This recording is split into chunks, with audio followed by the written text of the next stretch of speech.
주전, 시기적으로 보면 주전 586년 바로 직전에 예루살렘이 함락되기 전에 되어간 과정을 기록한 역사를 보고 있는 거죠. 그러니까 예루살렘이 한 번에 함락된 것이 아니라 바벨론 군대의 1차 공격, 2차 공격, 3차 공격을 받고 마침내는 예루살렘이 함락이 되어가는 거죠. 그러니까 처음에 와서는 예루살렘을 포위했고, 그 다음에 두 번째는 서서히 예루살렘 성벽을 무너뜨렸고 예루살렘 성전까지 불태우고, 나중에는 마지막 왕인 시드기야를 눈을 빼요. 그리고 시드기야가 보는 앞에서 그 아들들을 다 죽이고, 그리고 시드기야도 끌어가고 백성들도 끌어가는 그런 것이 주전 586년에 일어나게 되는데, 우리가 지금 계속 공부하고 있는 것이 그 직전에 일어났던 일들을 공부하고 있는 것이다. 오늘 본문에 보면 시드기야의 아주 신복 4명이 이렇게 말합니다. 1절에 있는 사람들, 그다랴, 유갈, 그리고 바수훌, 이런 사람들은 다 시드기야 왕의 신복이죠. 이들이 뭐라고 얘기를 하냐면, 왕에게 이르기를 2절 여호와께서 이같이 말씀하시되 이 성에 머무는 자는 칼과 기근과 연병에 죽으리라.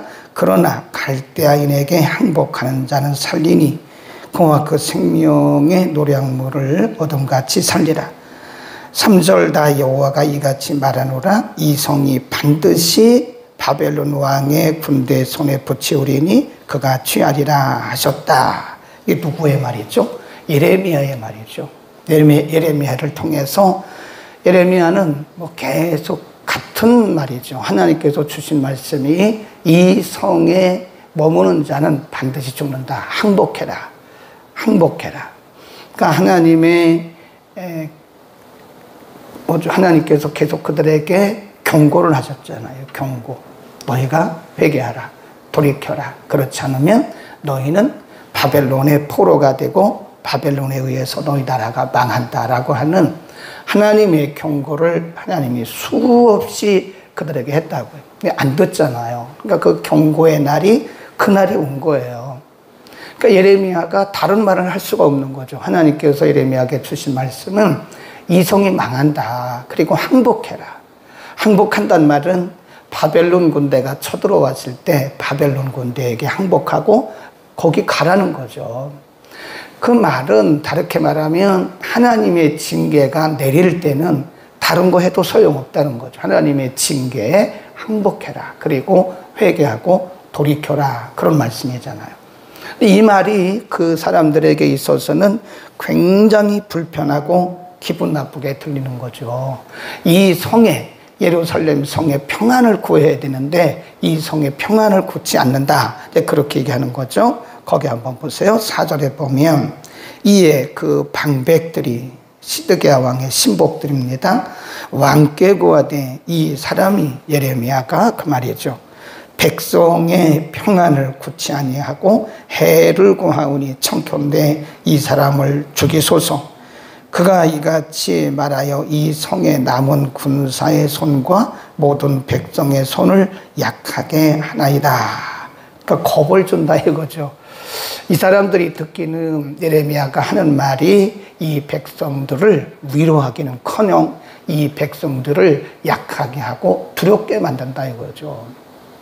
근데 사실은 예레미야가 한 말은 하나님 말씀이죠. 이미 하나님의 징계가 임하고 있기 때문에 너희는 이 징계를 따르고 이 징계에 항복하라. 바벨론 군대에 항복하라. 그런 거거든요. 그러니까 징계가 임했을 때는요, 징계에 우리가 따르는 게 그게 순리입니다. 여기 가서 기도받고 위로받으려고.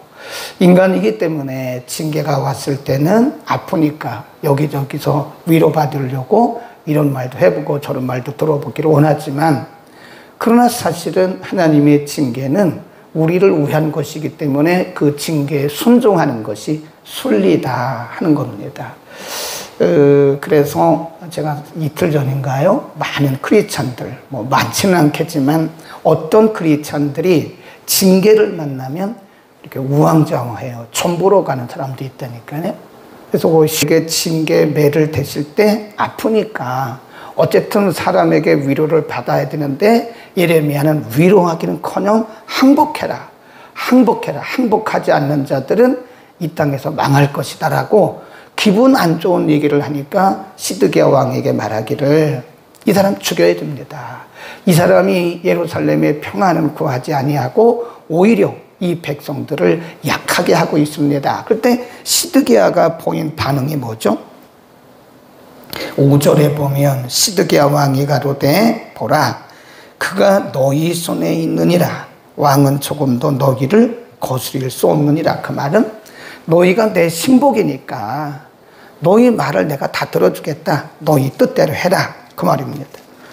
6절 그들이 예레미야를 취하여 시위대 뜰에 있는 왕의 아들 말기수아의 구덩이에 던져 놓을 때 예레미야를 줄로 달아 내리웠는데 그 구덩이에는 물이 없고 거기는 예레미야가 그 진흙 중에 빠졌더라. 거긴 진흙만 있는 진흙 구덩이에다가 오늘날로 말하면 그 수렁에다가 집어넣은 거죠. 그러니까 이 사람들이 예레미야를 뭐 칼로 찔러 죽인다든지 아니면 어떤 무기를 가지고 어떤 물리적인 죽음을 택한 것이 아니라 예레미야를 그 진흙 구덩이에 넣어서 거기서 굶주려 죽게 하는 거죠.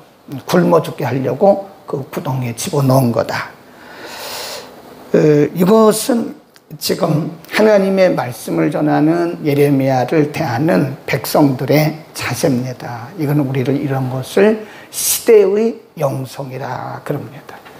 악한 시대는 언제나 하나님의 말씀을 거부해요.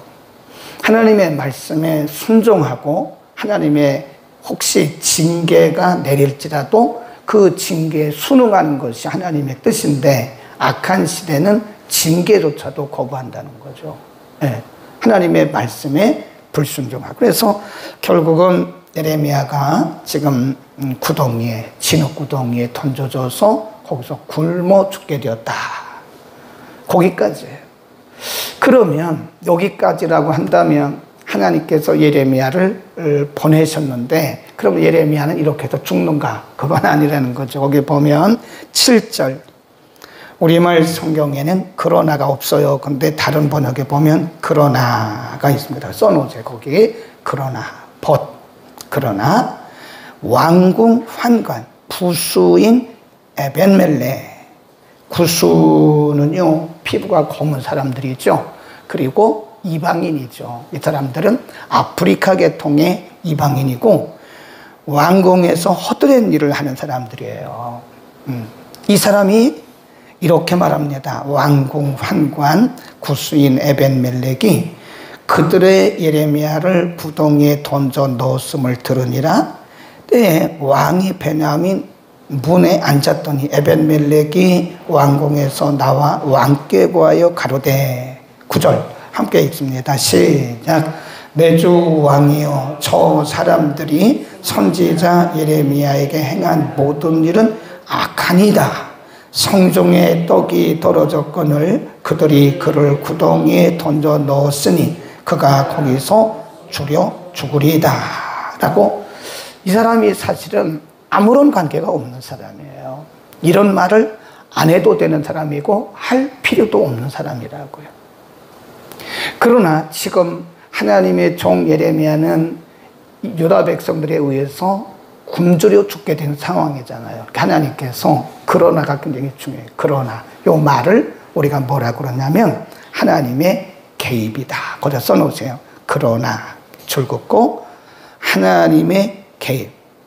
하나님의 종을 예레미야를 하나님께서 그냥 그렇게 방치하실 리가 없죠. 그러니까 하나님이 급히 개입을 하셔서 아무런 상관도 없는, 그래서 왕궁에서 허드렛 일을 하는 이 이방인 에벤멜렉을 하나님이 들어서 쓰시는 거예요. 이거를 우리는 하나님의 개입이라고 얘기를 하는 겁니다. 이 그러나라고 하는 이 접속사가 참 은혜가 되죠. 그렇죠? 우리의 인생 중에도 이렇게 가다가 어느 날 이렇게 하얀 곡선을 탈 때가 있다고요. 전혀 우리가 생각하지 못했던 그런 일들이 우리에게 발생할 수 있어요. 예레미야는 지금 죽어야 되잖아요. 그 진흙구덩이에 빠져서 굶어 죽게 되어 있잖아요. 네. 더 이상 예레미야는 하나님의 선지자가 아닐 수도 있잖아요. 왜? 하나님이 그런 예레미야를 그냥 방치할 수가 없죠. 하나님이 즉각 개입을 하시는 거예요. 그러나의 은혜가 우리 가운데 있습니다. 아멘. 그러니까 우리는 지금 어떤 상황이 이렇게 진행된다고 해서 이것만 보고 우리가 결론 내리면 안 됩니다. 그래서 제가 이렇게 보니까 많은 우리 크리스찬들이요, 너무 단편적인 결론을 내려요. 우리 인생의 결론은 우리가 내리는 게 아닙니다. 예를 들어서 어떤 사람이 가다가 실패했어요. 그러면 우리는 그 부분만 가지고 이 사람이 기도가 부족해서 실패했다, 믿음이 부족해서 실패했다, 죄가 있어서 실패했다, 아빠가 기도 안 해서 그렇다, 엄마가 기도 안 해서 별 얘기를 다 해요. 근데 그런 얘기 하지 말라는 거예요. 아직 끝난 게 아니에요. 거기다 써놓으세요. 끝날 때까지 끝난 것은 아니다. 이거 참 멋진 얘기더라고요. 끝날 때까지 끝난 것은 아니다. 하나님의 역사는 끝까지 가봐야 되는 거예요. 근데 우리는 단편적인 것, 한 단면을 보고 우리가 결론 내리는 경우가 많습니다. 네. 옛날에 우리 교회 등록교회는 아니고 새벽에만 오신 권사님이 계셨어요. 그때는 이제 집사였는데 그 딸이 둘이 있어요. 큰 딸이 머리가 굉장히 좋습니다. 근데 이 아이가 대학 1차 시험에 떨어졌어요. 2차 시험도 떨어졌어요. 그러니까 사람들이 말하기를 엄마가 저렇게 새벽에 나가서 기도 많이 하는데 이 아이는 왜 1차도 떨어지고 2차도 떨어지냐. 기도 안 하는 엄마들을, 엄마가 기도 안 하는 그 집 아이들은 다 좋은 대학 가는데 엄마가 저렇게 기도하는 집 아이는 왜 1차도 떨어지고 2차도 떨어지냐. 그게 사람들이 쑥덕쑥덕 하는 거예요. 여러분, 쑥덕쑥덕 하지 마세요. 아직 끝난 게 아니에요. 하나님의 역사는 끝나야 끝나는 겁니다. 아멘. 근데 우리는 자꾸 우리가 결론을 내리는 거예요. 근데 3차에 가서 이 아이가 굉장히 좋은 대학에 1차, 2차보다 훨씬 좋은 대학에 들어갔어요. 그러니까 만일 이 아이를 1차, 2차만 보고 우리가 실패다, 뭐 엄마가 기도 안 해서 그렇다, 믿음이 부족해서 그랬다고 말했다면 우리는 다 틀린 거죠, 지금. 그러니까 끝나야 끝나는 거예요. 우리 인생은 끝나야 끝나는 겁니다. 아직 끝나지 않았어요. 하나님의 역사는 계속 ing다. 거기다 써놓으세요. 그러나라고 하는 이 접속사는 우리에게 굉장히 많은 영적인 교훈을 줍니다. 끝나야 끝나는 것이다. 하나님의 역사는 아직도 진행 중이다. 그렇게 구수 사람 이방인 에벤멜렉이 시드기야 왕에 가서 말을 해요. 그러니까 10절 우리말 번역에는 없는데 여기도 또 접속사가 들어갔어요. 그리고 나서 그런 후에 그래서 10절 시작. 왕이 구수인 에벤멜렉에게 명하여 가로되 여기서 30인을 데리고 가서 선지자 예레미야의 죽기 전에 그를 구덩이에서 끌어내라. 그래. 시드기야 왕이 이런 사람이 아니거든요. 자기의 신복들이 와서 예레미야를 죽여야 됩니다. 이 사람은 우리에게 평안을 고치 아니하고 백성들에게 겁을 주고 백성들을 약하게 하는 사람들입니다. 그러니까 시드기야 뭐라고 그래요? 네 맘대로 해. 너희들 맘대로 해. 여러분 맘대로 하세요. 그때의 예레미야를 끌어다가 진흙구덩이에 넣은 거잖아요. 근데 갑자기 구수 사람 이방인 에벤멜렉이 와서 그 말을 하니까 이번에는 더 말을 잘 듣는 거예요. 그러면 여기 30명의 군사가 있으니 30명을 데리고 가서 예레미야를 구원해라. 그런 걸 보면요. 지금 아까 그 왕의 신복들이 예레미야를 던져놓은 그 진흙구덩이는 작은 진흙구덩이가 아닌 것 같아요. 시드기야가 30명을 데리고 가서 그를 구해내라고 하는 것을 보면 굉장히 큰, 거기서 반드시 죽을 수밖에 없는 그런 진흙구덩이지 않았는가 그런 생각을 하고요. 또 11절 에벤멜렉이 사람들을 데리고 왕궁 곳간 밑방에 들어가서 거기서 헝겊과 낡은 옷을 취하여 그것을 구덩이에 있는 예레미야에게 줄로 내려오니라. 구덩이에 끌어내기 위해서 줄로 달아내려오죠. 12절 시작. 구스인 에벤멜렉이 예레미야에게 이르되 너는 이 헝겊과 낡은 옷을 내 겨드랑이에 대고 줄을 그 아래에 대라. 예레미야가 그대로 하매 그들이 줄로 예레미야를 구덩이에서 끌어낸지라. 예레미야가 시위대 뜰에 머무니라. 이게 하나님의 개입이에요. 하나님의 간섭입니다. 그래서 긴 낡은 줄, 낡은 옷이라든지 이런 헝겊으로 긴 줄을 해서 겨드랑이에 매라. 그리고 이렇게 들어 올린 거 아니에요? 그런 거를 보면 지금 예레미야가 매우 깊은 진흙구덩이에 빠져 있는 것을 볼 수 있어요. 거기서 그냥 굶어 죽는 거죠. 근데 구스인 이 이방인 에벤멜렉의 요청을 따라서 지금 시드기야가 허락을 하고, 그래 결국은 예레미야가 다시 시위대 뜰로 나오게 된 것이다. 이게 한편의 드라마예요. 하나님의 역사는 이렇습니다. 하나님의 역사는 이렇게 순간순간 개입하시고 간섭하셔서 우리 인생이 하나님의 드라마 같아요. 하나님의 감독이시고 우리는 거기에 주연이에요. 주연. 그리고 에벤멜렉 같은 사람들은 조연입니다. 조연 출자예요. 조연. 하나님이 우리 인생을 이렇게 끌어가시는 거예요. 그럼 우리가 너무 걱정하지 마세요. 너무 염려하지도 마세요. 지금 단면적인 어떤 한 단편을 보고 이것이 성공이다, 이것이 실패다, 나는 기회가 없다, 끝났다, 소망이 없다, 이런 말을 하는 것은 하나님을 거부하는 거나 똑같은 거예요. 그건 하나님을 거부하는 불신앙적인 행동입니다. 우리 자신이 우리의 삶을 가만히 이렇게 살펴보면요, 정말 우리는 불신앙적인 말들을 많이 해요. 하나님이 보시고, 야, 내가 이렇게 버젓이 살아있는데 내가 왜 그런 말을 하고 내가 왜 생각을 그렇게 하느냐. 아직 너의 인생은 끝난 게 아니야 라고 하나님 말씀하실 것 같아요. 아멘. 자, 그리고 또 우리가 하나 알아야 될 것은 에벤멜렉이라고 하는 사람은 아프리카 계통의 이방인입니다. 구스란 말은 저 아프리카의 구스족, 그러니까 피부가 검은 사람들이에요. 이 사람이 왜 여기 와 있는지는 모르겠는데 아마도 애굽 사람들이 왔다 갔다 하면서 그 왕궁에 들어온 게 아닌가, 그런 추측을 하는 거죠. 애굽 군대가 쳐들어왔었잖아요. 도우려고. 근데 어쨌든 이 사람은 유다인이 아닙니다. 유대 백성이 아니고 이 사람은 이방인이에요. 이방인 구스 사람 에벤멜렉을 하나님이 쓰신 거예요. 그러면 어떤 말씀이 기억이 나냐면 잠언 16장의 말씀이 기억이 나요. 잠언 16장 4절에 이런 말씀이 있어요. 하나님께서는 온갖 것을 그 쓰임에 합당하게 지으셨으니 악인도 악한 날에 쓰신다. 한번 펴봅시다. 잠언 16장 4절 시작. 여호와께서 온갖 것을 그 쓰임에 적당하게 지으셨나니 악인도 악한 날에 적당하게 하셨느니라. 아멘. 그러니까 우리가 항상 우리 주변에 있는 사람들은요, 다 우리의 유익을 위해서 있는 사람이에요. 어제도 말씀드렸잖아요. 내 편 들어주고 나와 뜻이 같고 또 내 생각과 뜻이 같고 그래서 한 동아리를 만들어가지고 우리끼리 그러지 말라고요. 하나님이 개입하실 때는요, 악인도 핀센트로 딱 꼽아다가 나의 유익을 위해 쓰세요. 그러니까 사탄의 역사다 그렇게 말하지 말라니까. 사탄도 쓰세요. 하나님이요. 욥기 보세요.